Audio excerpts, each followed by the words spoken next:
السلام عليكم. عماد بيه الاهلاوي بيمس على كل الاهلاويه والزملكاويه، لا اهلاوي بس. انا بنبارك الاول حاجه سبحان الله. الوداد كان كله يقول لك يا ده الاهلي هيروح لصن داونز وصن داونز هيرقعوا تاني. يا حبيبي هقول لك على كلمتين، احنا لسه الله اعلم بالنهائي برضه، بس انا واثق في فرقتي ان ال 11 جاي في السكه. وبعدين هقول لك على حاجه، اما تيجي تقول انت فريق محظوظ على الاهلي، يا عم اديني حظ ولا فدان شطاره. واما اجي اقول للواحد زملكاوي تعالى اسمع معايا ماتش الترجي اللي فات بتاع اول امبارح، عيب والله عيب. انا عمري ما عملتها اساسا، انا تاريخي كده بشجع كوره بقالي 35 سنه.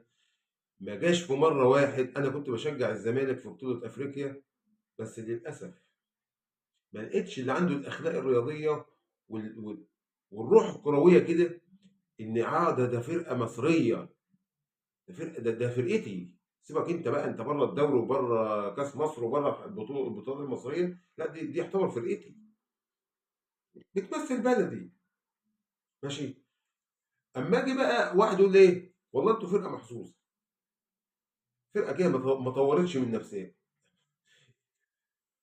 اما انا ما طورتش من نفسي، امال الترجي غلبك ليه؟ ها، الترجي غلبك ليه يا ولا؟ بلاش الترجي.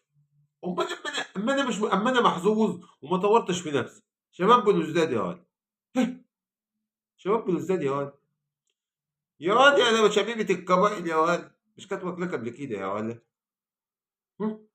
ما طورتش من نفسك ليه؟ ما طورتش من نفسك ليه كده من قيمة سنتين والترجي واكلك رايح جاي برضه؟ تنسى هذا النجم الساحلي ما خدك رايح جاي والاهلي خده رايح جاي وكان من ضمنهم ماتش 6. تنسى صن داونز اللي كان رايحك على عينيك في 2015 وخد منك البطولة؟ لو عندك دم انت اللي ما طورتش في نفسك من 16 سنة، كنت واخد البطولة في 2001 وصلت 2015 ما عرفتش تجيبها، يبقى مين اللي ما طورش من نفسه؟ مين؟ بلاش دي.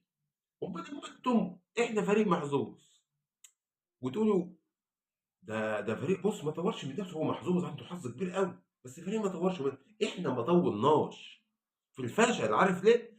احنا طلعنا من صن داونز فعلا. انتوا اتغلبتوا من الترجي واتغلبتوا من شباب بلوزداد واحتوا في الدوري سلسال بص كده، وللاسف هتروح كونفدراليه. ماشي.